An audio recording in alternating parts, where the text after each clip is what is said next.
Welcome, folks. I'm Sri Chimbli, an AWS certified welding engineer and a AWS certified welding inspector. And I'm also the current chairman for AWS Houston Section. Along with me, I have Mr. John Bray, our past president, AWS. He's president in the year 2017. He's the past vice president and district director 18. He is also an AWS distinguished member. John, welcome. And thanks for joining us. Thank you, Sri. Our topic today is welding careers. We are specifically focusing our theme to high school dropouts. How can high school dropouts join and have a fantastic welding career?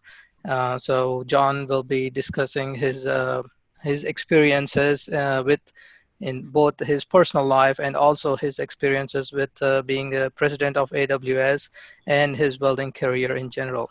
John, are you ready? Yes. Awesome. So John, let's start with your background and how you joined the welding industry. Actually, it's kind of unusual, I say. I was between my junior and senior year of high school and was working, and I had a gentleman call me and offer me a job driving a truck for the Staples welding machine repair, which was the Miller Warranty Parts Depot for a 5-state area back in 1968. And at that time, I never knew from getting there going forward that I would stay involved in welding for 52 years. Never made a dollar under a hood, never was a welder. When I was younger, I was the youngest actually person to attend a Miller training school back in 1970. And basically, I was a guy that came in the back of your shop with a tool pouch and a Simpson meter to try to fix your machine. And that's how I got started. And I got drafted into the Army. I kicked out of college, I drafted, and welding kept me out of being sent to Vietnam. Out of boot camp, I was assigned a power generator repairman sent to Fairbanks, Alaska for 18 months. No AIT, but I got there luckily and ended up being a battalion mail clerk. So I never worked on a machine. Time I was in the service. So when I came back, they gave me an early out to go back to work for Staples. From there for the next 3 years, I ran Staples and Profax. In 75, went back to work for Associated Equipment Company, which is one of my partners or was for 10 years, then went to Associated Welding Supply for 11 years as an outside salesman, then eventually sales manager. And then in 96, I was offered the opportunity to become president of Affiliated Machinery.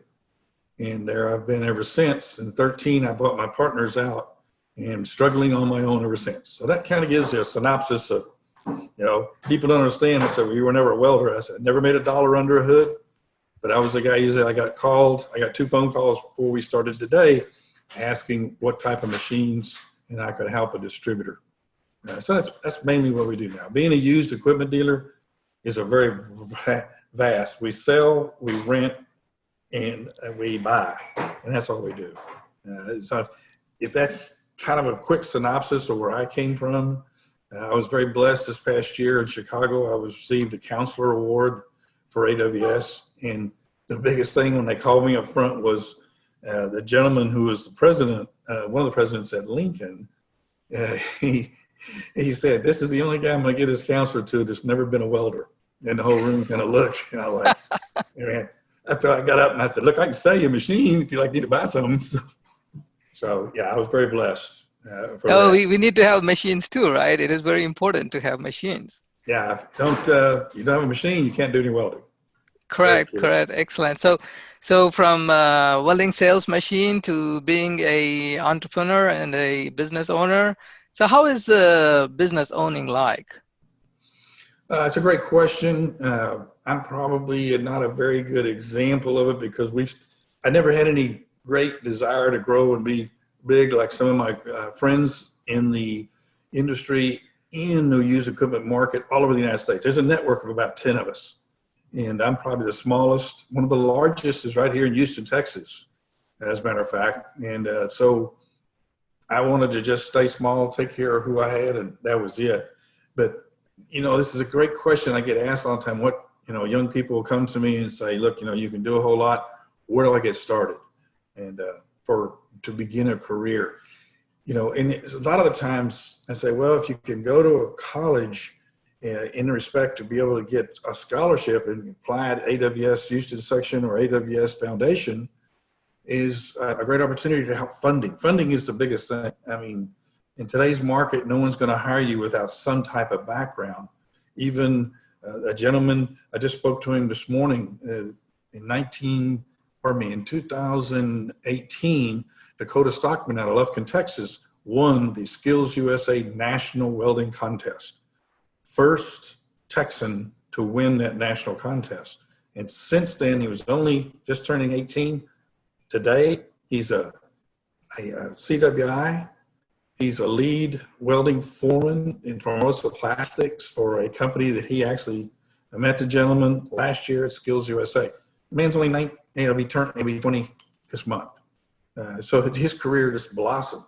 So you take somebody that's a junior in high school and wanting to learn, and maybe he's at a high school with a welding program, that could help. But now he's come out of high school, he's got no skill, he doesn't know where to start. So many of them will end up going to the Tulsa School of Welding, they'll go to IWA, some of the other for-profit, I should say, welding schools. And that's not a bad place to start, it's just expensive. They will do funding, but they write back to square one student loans. They own money. So it's a tough deal. But that's why I always tell people, in the Houston section, please apply. I'm also a trustee of the AWS Foundation. They give away $1.2 million in scholarships last year. And that $1.2 million, you see that number, but the real fact behind the matter, not all of it's taken. That's the sad part. You give somebody a scholarship, they may not take it. They may not use it. They've been awarded it, but they don't use it. And so my point primarily is if there is funding available, there is an opportunity out there, but some reason, sometimes the kids, they won't fill out the forms. And here the Houston section gives away, Dennis Eck does a wonderful job, the amount of stuff that he gets for scholarships to try to get somebody involved. In the last month, I've received 2 phone calls from parents asking, what can I do to get my son at welding? And depending on where they live. And I said, you got Northside, you got the Houston Community College, Southside, you got Alvin College, you got College of Mainland, you got San Jack, and going to get an associate degree, a 2-year associate degree, if you can, you're not going to go to work right away, but you might need somebody to give you a job for the opportunity. Excellent, John. So let's go back to your welding career a little bit. How many years you probably are involved with welding so far till date? For myself or what somebody needs to be in? No, yourself. Myself? Yes. Well, like I said, if you count it, I have not, other than my 2 years in the Army, which really didn't have that much to do with welding, except I actually did repair work for the only welding supply in Fairbanks, Alaska. That's where the pipeline was coming. I was offered a job actually to work at the pipeline to do repair work for the pipeline in 1972. But I came home from there. And so I was the kind of person you never knew I existed a lot of times because when I was inside sales for Profax Staples, I was just a voice on a phone. But the knowledge I got to learn from the parts side and the repair side to be able to talk to people on the phone, I didn't realize how much was going to help down the road. But then I reversed in 1975 when I went to work for Associated Equipment. And for the next 10 years, I was back out in the shop, turning wrenches, driving a service truck. And I was the guy that came in the back door. You were looking for me because you were broke. Machine was down. So I had an in. And then I shifted gears, went to Associated Welding Supply. Now I was coming in the front door trying to sell supplies. But from the people I knew from the repair, helping open doors for me. It was absolutely, wouldn't have gotten away with a lot of stuff I got away with in outside sales. Right. John, so what motivates you from the typical sales to AWS President, and still I see you're helping the current Houston section board. What motivates you? I wish I could have a golden answer for that. I've been blessed very much by very, very good mentors. Some of the mentors that I had, John Mendoza, past president, I would not have become your president if it wasn't for John Mendoza. But even before that, Mr. Ron Thies, I got a phone call in 2007. I had been 12 years on the AWS Houston Section from 88 to 2000. I got off for 7 years.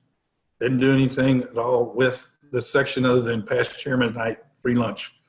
And I got a phone call from Ron saying the district director has backed out 1 month before the district conference, April of 2007. Who I didn't know was Dennis Eck. He would have been way up in the line. I would have never even been here. And so Ron said, would you do it? I got involved. I became a district director with a great opportunity. I got to travel around the district, meeting a lot of people. And then in 2012, John Mendoza came to me and said, you need to run for president. And I had no aspirations, no thoughts of, I mean, it was totally, I was like, I don't want to be chairman. It's chairman of the board. I mean, you run the board meetings and exec meetings. And I said, I don't want to do that. And laid in the hole, I ran in 12 and ended up being elected. And I spent 4 years as a vice president, 1 year as your president, and 2 years passed. And I just last year came off the board. But it's, you know, it's people. It's really what motivates for me. The year I was your president, nothing got me more excited traveling the world and talking to students. And my theme to them was getting them to realize how important they are. They are the future. You know, the whole deal with the shortage of welders, and it showed back in 07 and 08, we were 250,000 shortage of qualified welders. The problem was I never knew what was going on in the outside world. I was your president. I found out that's a global piece because most welders were retiring around 54 to 55, mostly because they couldn't see, or so many of them became inspectors, like yourself. You're a CWI. Right. So, you know, are CWIs welders? Well, most of them, yeah, you had to have 5 years experience. So, yeah, you were, but you're not counted as a welder. You're counted as a certified welder inspector, educator, so forth. So how do you get the young people to buy into that? How do you get them to understand? For me, the example I used to use, there's a young girl, she's back in 2005. She was a sophomore at TSTC College in Waco. She was a good welder. She was going to get a welding, not engineering degree, but an associate degree. We were in Chicago. They have the professional welder contest. That young lady went in, put her $20 down, competed against 100 other people. Wow. She won. And within 3 years, she had left college. And I haven't spoke to her in, 10 years. But in that short period of time, she was 22 years old, became an inspector, was on a pipeline in Utah, making 6-digit money and not getting her hands dirty at all. That's impressive. That's impressive. That's the opportunities young people can take if they, apply themselves. Yeah. So John, that's very good information and a lot of good examples you're giving out. That's fantastic. Let's continue to the next question I had is can you state few careers in welding industry and how they progress, how a welder can progress in different jobs, and what I'm more looking for is maybe what it takes for them to get everyday motivation and progress over the period of time into their careers. Welding for me, and not saying that I am a welder, to me it's an art, and you must have great eye-to-hand coordination. And so many of the young people now, if you get a chance to talk to them, I got to attend World Skills in Abu Dhabi in 17. And speaking to most of those young people were between 19 and 22. And how much the enthusiasm they had, and people from all over the world competing in welding, and their enthusiasm, if you could take that and be able to bottle it and show it to someone who's absolutely has no clue what they want to do with their life, and show how all of a sudden the doors open, things happen, and it gives you, I think, gratification for doing something that you start with your hands and you work to your mind. Right. But you can understand that, when you're a welder, it's a practicality that you're under a hood.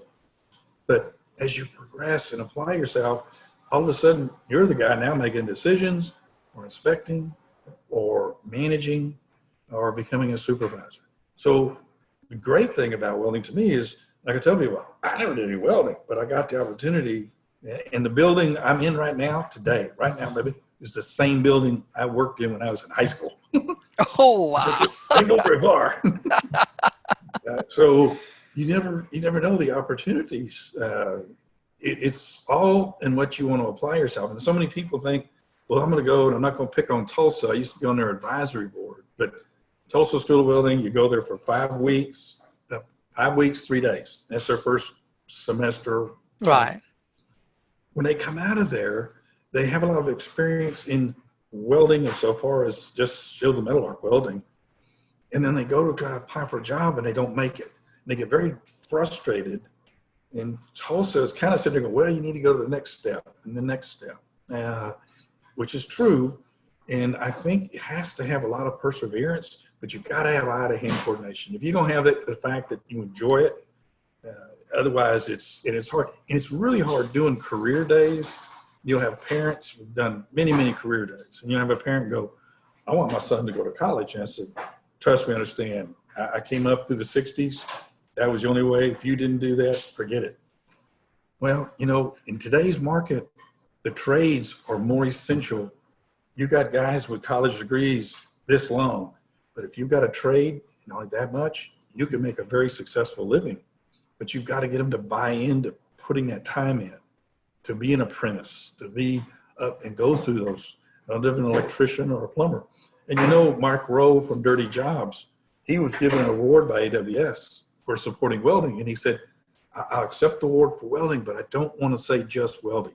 He supports all trades. All trades. Yeah. All Fantastic. trades. That's very, very important to him. And if you ever get the opportunity to go to a Skills USA state contest, you would literally be blown away. It happens down at Corpus in the Craft Training Center. The amount of talent these high school kids have in plumbing, masonry, electricians, and welding. Now, not everyone was top of the class, but I was amazed how well those kids and the tests that they have to do on a statewide. And then seeing that go through, I didn't go to nationals, but going to world, I'm telling you, there's a lot of really, really talented young people. People say, oh, they don't want to work, that generation. I don't buy that. The young people have a lot more. It's not across the board, not everyone, but they have the opportunity if they're given the support, and they can, in my belief, let them know they're important. Let them know that they can do this. And it's a good industry to join the welding family. Anywhere in the world, you can go anywhere in the world and find the welding family.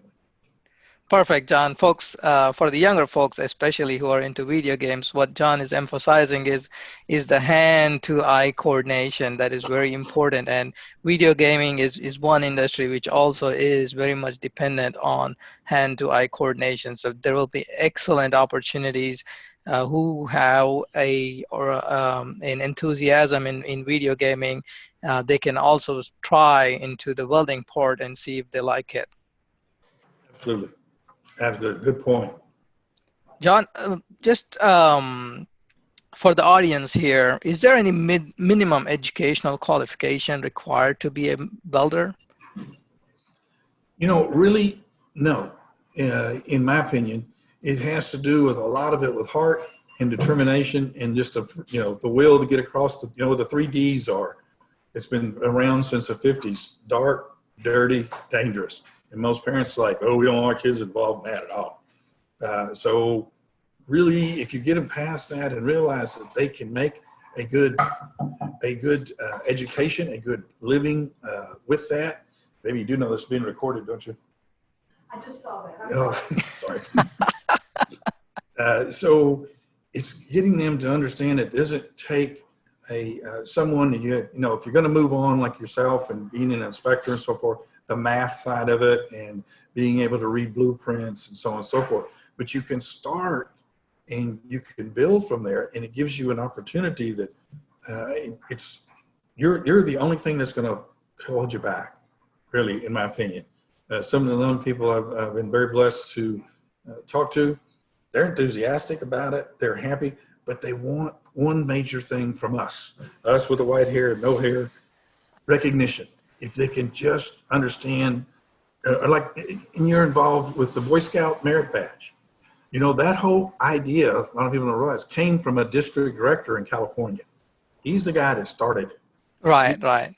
He had a son, and he set his son up to be an AWS member the day he was born.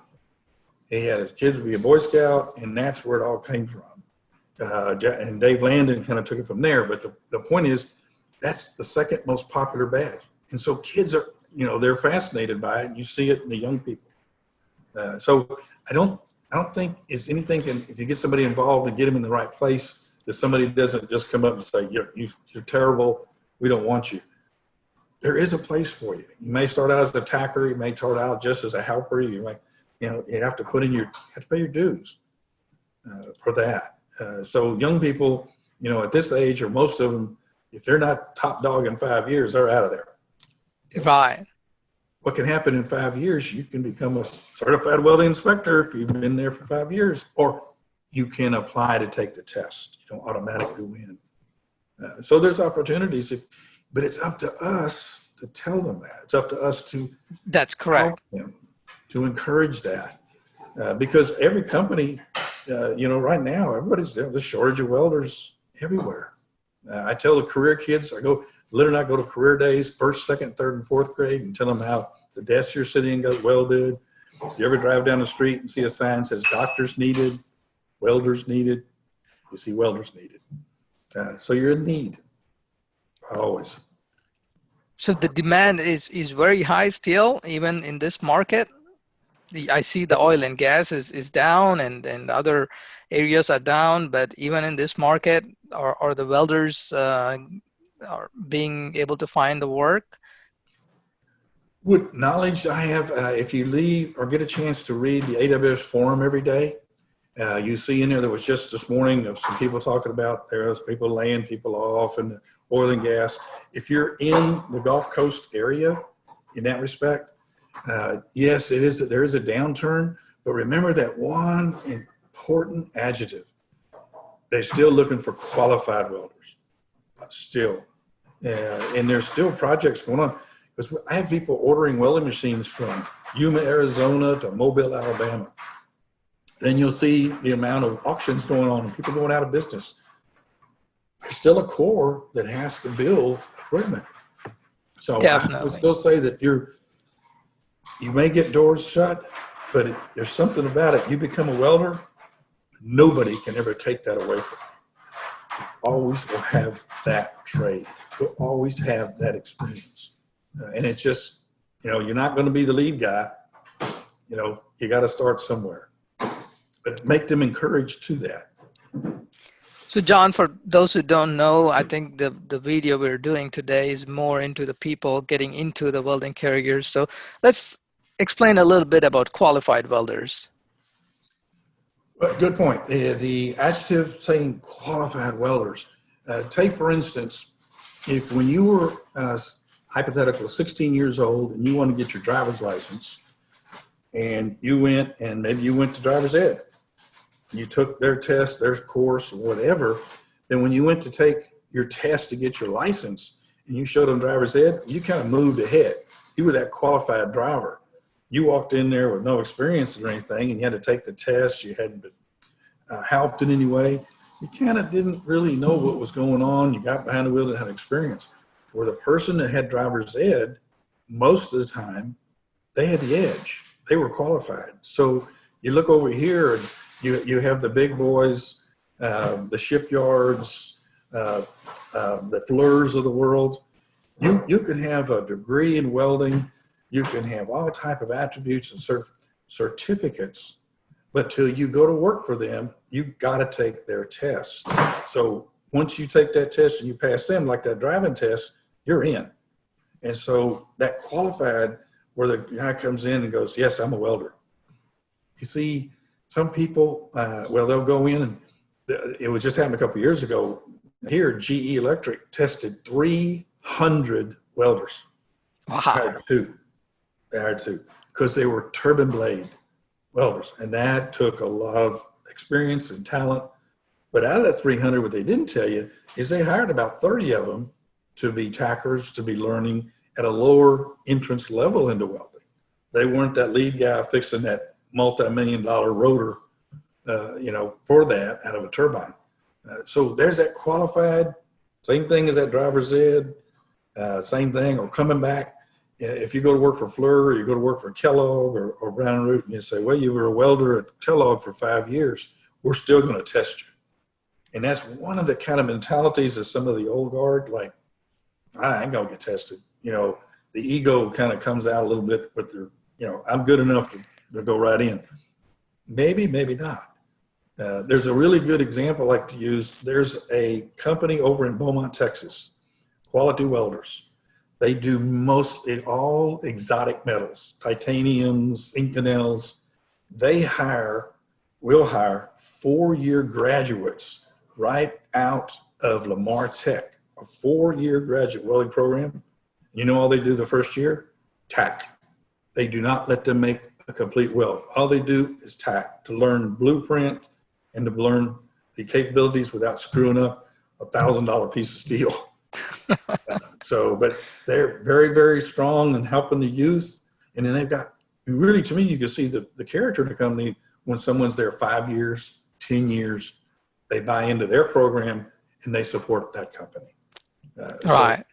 Yeah. And is the average welder, I remember being down here in the Southwest where we are, we're kind of catapult into the major, they say, hub of welding in respect of, he's not welding a same widget 10 hours a day, 5 days a week. You're a job shop. You never know what you're going to do. You're a repair guy in a refinery. Some of the welders I've met that are in refineries, they've got it. They get paid really well. They don't weld all day. They're more or less repair people.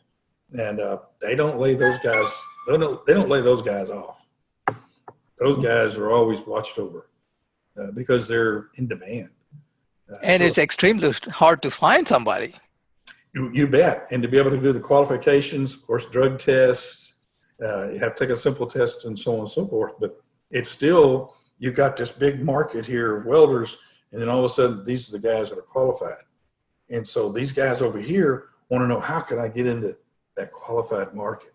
And it's, is it experience? Yes. Is it knowledge? Yes. I went to school here, but the bottom line is you still got to go in there and pass their test. And once you do that, all of a sudden you get qualified for them.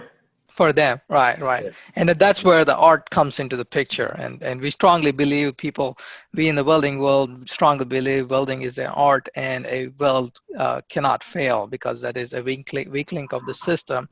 And it is extremely important for good quality welds to be, whether it is an equipment or a structural component, it is extremely important for us to have a good quality weld. Yes. I remember the first time I met some women welders. They were all TIG welders, welding stainless light fixtures. And I got schooled real fast working on the equipment a long time ago, just how good women welders are. They have a lot of pride.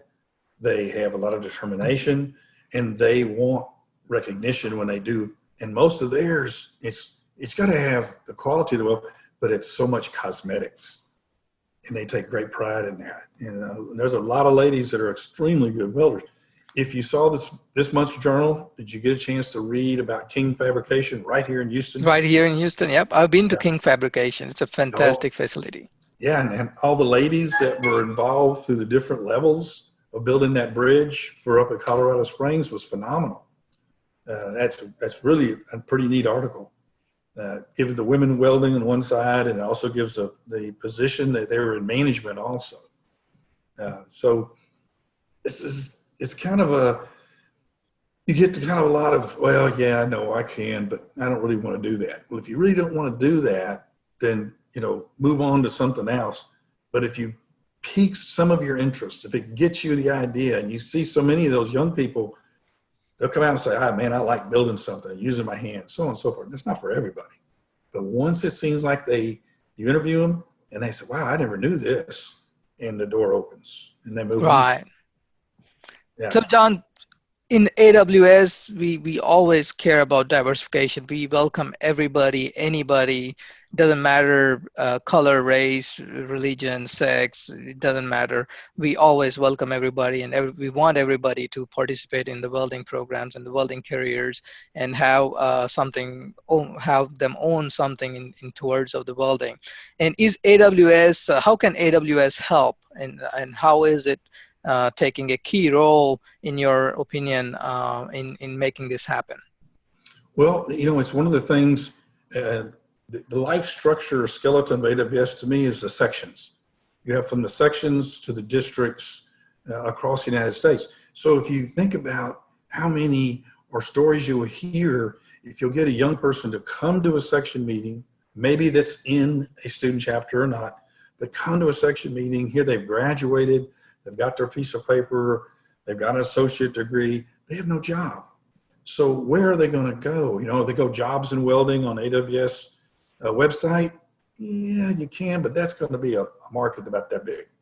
But if you go to a section meeting, I can't tell you, over the years being involved in the Houston section, how many I have seen kids, when they stand up, introduce themselves and said, I'm looking for a job. I just got my CWI, I just got my associate degree.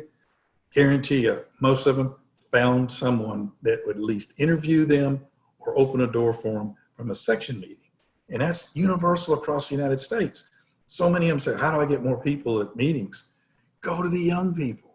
If you get the young people and if someone has a company, hey man, I need welders. You got kids over here dying for going out and give me a chance to go to a job, and you put those people together at a section meeting. AWS has been the bridge for that for many years. But sometimes people, and especially young people, they're a little afraid of, I don't want to say anything or anything. I know a district director not too long ago said they need to all have business cards, have their name and their phone number on them, hand them out. Yeah, that's fine.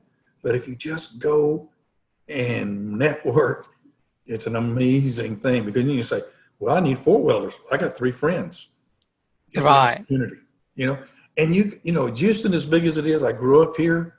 You don't know everybody, and you don't know every company. No, we don't. Did you know that down in Corpus Christi several years ago, Kiewit, Bill's offshore platform, could not find welders so bad, they went to South America and brought in 600 workers on a visa for 6 months. Wow, that shows the demand. Because nobody wanted to work out in the sand building offshore rigs. And they finally, people saw what it was, they were getting paid, things started opening up. And so it worked out for them a lot better. But those are the opportunities. Do you ever hear about that? No. No. But where they did hear about it? AWS section meeting in Corpus Christi. Right. So that goes back to that networking, if you get them involved. And then people say, well, I'm not trying to, as Bill Rice, chairman of our foundation, we're not here to get members. We're here to get welders. Right. That's the key. That's what everybody needs. We don't need members, we need welders. Well, definitely we do need definitely a lot of welders. And so, John, so in the progression side, let's say there is a potential welder starts with a high school program, and he goes into a skills USA. That's one direction. And if there is a high school dropout, how can they get back onto the track of getting into the welding? What options do they have? I would believe it still goes back, if you could find someone, again, like you show in a forum, because you have to be a member of AWS, if you could find out to be able to go to a section meeting and just listen and maybe meet one person or 2 people. And I know here you are, I didn't get my my high school diploma, but I can get my mind goes blank, just the equivalent before a diploma, or maybe they don't have a dropout, at all. I worked for a gentleman many years ago, went on to own a multi-million-dollar company. He didn't finish high school, but he had determination enough to get involved in welding, not as a welder, but again, selling equipment and doing process and helping people, and went on to do a great career. He retired at 50 years old, did really well. But the opportunity's there. And if you're labeled, I'm a high school dropout. If you're going to label yourself that way, then fine. You're never going to get past. But you've got to let that go and maybe the opportunity. Hey, you never know. You know, it's no different. Somebody's 17 or 16 years old. You know, how do you know till you try? Right, definitely. And it can be a very good career if you're willing to work. And there are several grants and community colleges that do offer these degrees and other areas and help them out with becoming and learning about welding. And there are private welding schools that one can attend to becoming a welder, right? Correct. Absolutely. Absolutely.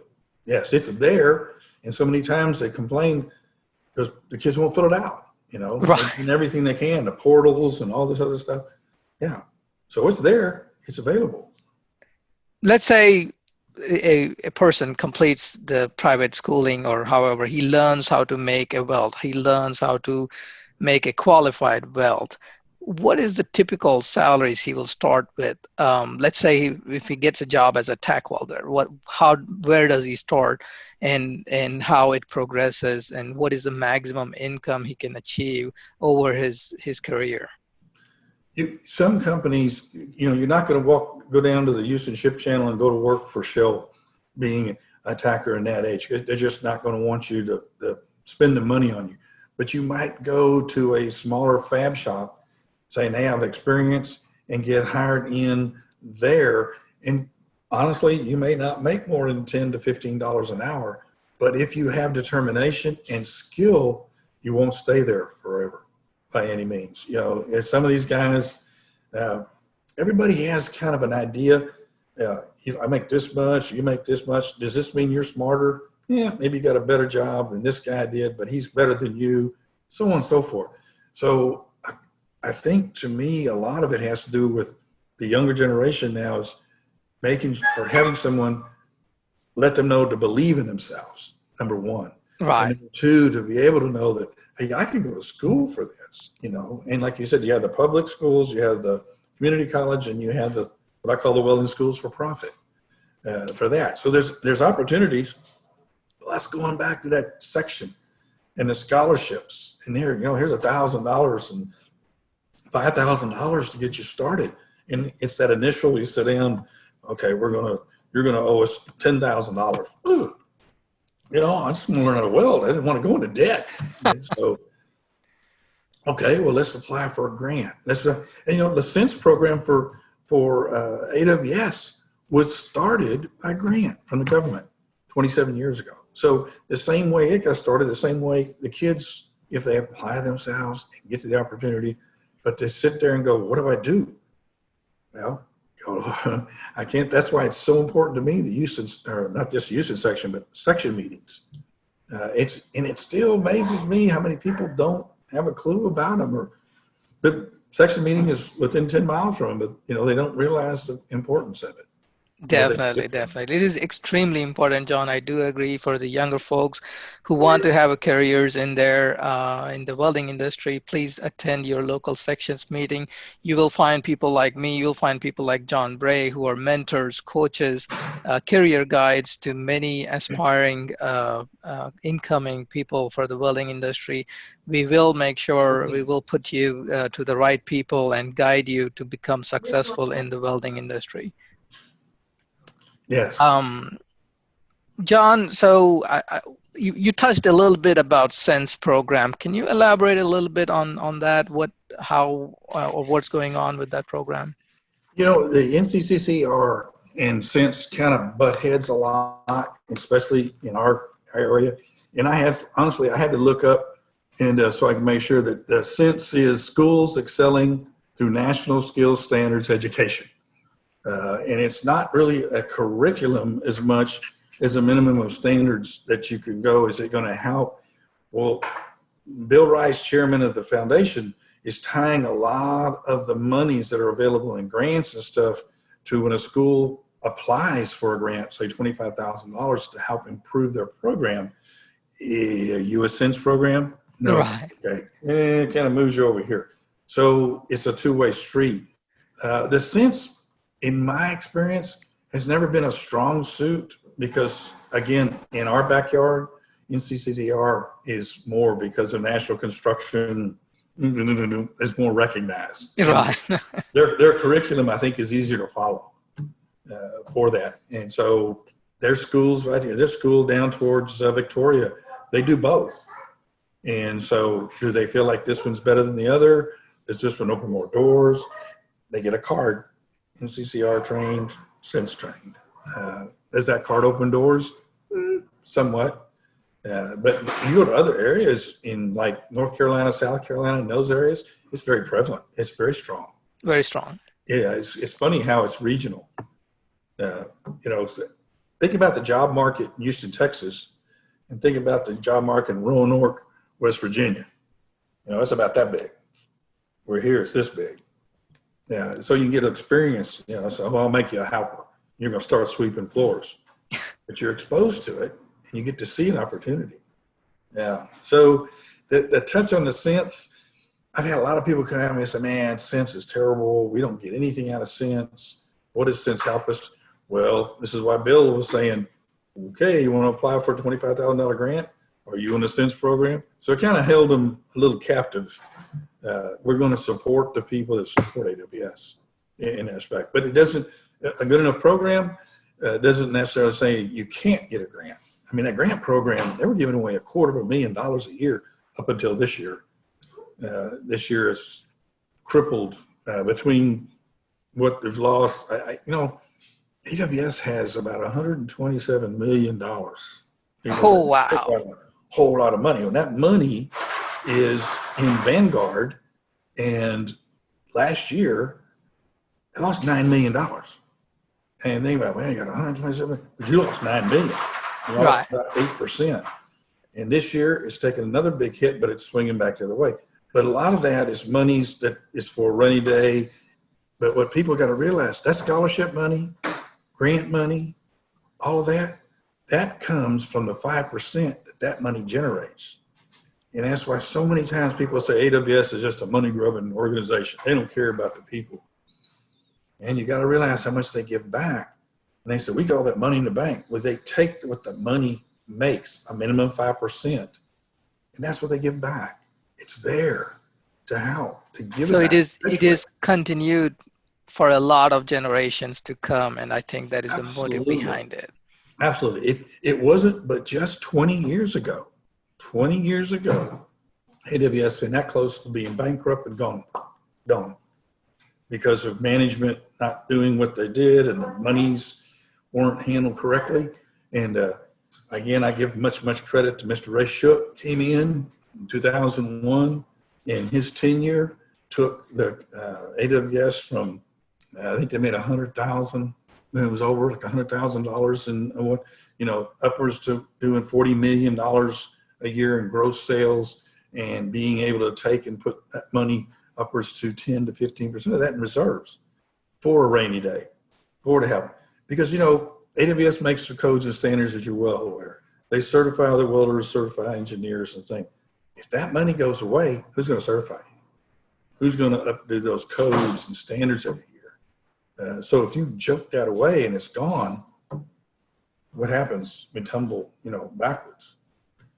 So the perception, I get it hit a lot. I got hit a lot as your president. All you guys do is think about some money. And I said, okay, when you went to become a CWI and it said it cost you this much, if it had cost that much or that much, would you have thought it too expensive? It's relevant. It's all relevant. The inspection qualification is a way to get into the market and prove yourself. And once you become known and once the industry recognizes you, you'll make more and more money every day. And for what you're making, the CWI, the cost of the exam and the cost of the renewal fees is nothing. And if the money goes to AWS for the operation and giving it back to the society, so be it. Yeah, I mean, one of the things that I learned as I became a district director that I didn't understand or have any conception of is the volunteer strength across the United States. And some of the very most, I believe, intelligent or experienced people that on their own nickel, own dime. Some companies, take care of them. You're probably on some code committee somewhere on whatever. Think about all the monies if they had to pay them their expenses, their traveling, and everything to do those codes. AWS would have never made it. Right. It wouldn't have worked. It wasn't feasible at all. And whereas I think so many people, and you know this better than me, being involved in those code committees is just a lot of self-satisfaction, and being able to be a participant in that and help write those codes. I mean, that's what, and you would not believe when you travel outside the United States and people like going through the IIW for 5 years. I felt like that first year in Germany, man, nobody knows me. They know exactly who you are. You're an incoming vice president of AWS. You'll be president. I met people that knew the year I was going to be president. Oh, wow. They're from all over the world, 68 different countries. I just sat there and never said a word, and people came up to us sitting at a table with AWS and said, that's the new guy. So really, the AWS is known worldwide by all means, especially in Germany. Ooh. Yeah, the German Welding Society is considered one of the strongest societies outside the United States. But there's a mutual respect. Excellent, John. No, I think we shared a lot of information, and thanks for your valuable opinion. And again, I repeated, folks, that if you want to have a career in welding, look into your local sections, attend the meetings. You will find many people like us who are coaches, mentors, career guides who will help you out. And to wrap it up, in my opinion and John's opinion, we sync very well. And I think with tack welders, even if you're a high school dropout, you can make at least $15 an hour to start with, and your career will go into six-figure income as you progress into the art of the welding. Remember, the key is into the welding is if you are going to be a welder, then you have to have a hand-to-eye coordination and become qualified welders. There are other areas in welding that are sales, just like how John is. John was good into sales, and he progressed into a business owner and entrepreneur and supported many other fellows and had become an AWS president. I think it's a excellent motivation to share John's experiences with us. John, do you have anything to say to wrap this up? Well, I would, and thank you for this opportunity, Sri. One of the things that I got schooled on several years ago, if you tell a young person, okay, you might be able to go into this job and make $15 an hour. They go, oh, okay. Or how about if you go to work here and you work full-time for 1 year and you make $32,000 a year? That number catches their opinion. $15 an hour, they still thinking McDonald's. All of a sudden, that $32,000, that's a number they can achieve by working 2,080 hours a year, and all of a sudden, it's the thousands. That big number, that all of a sudden moves away the 15, and they see something at the end. And they that see is that much of a raise is more, yeah. That is a fantastic observation, John. I do agree. Folks, again, I changed my sentence now. It's not $15 an hour. We're looking at $32,000 to six-figure income. Correct. All right. Talk to your local mentors. Attend your local section meetings. We look forward to seeing you guys, and we wish you all the success. Thank you. All right. Bye now. Take care. Bye. Take care.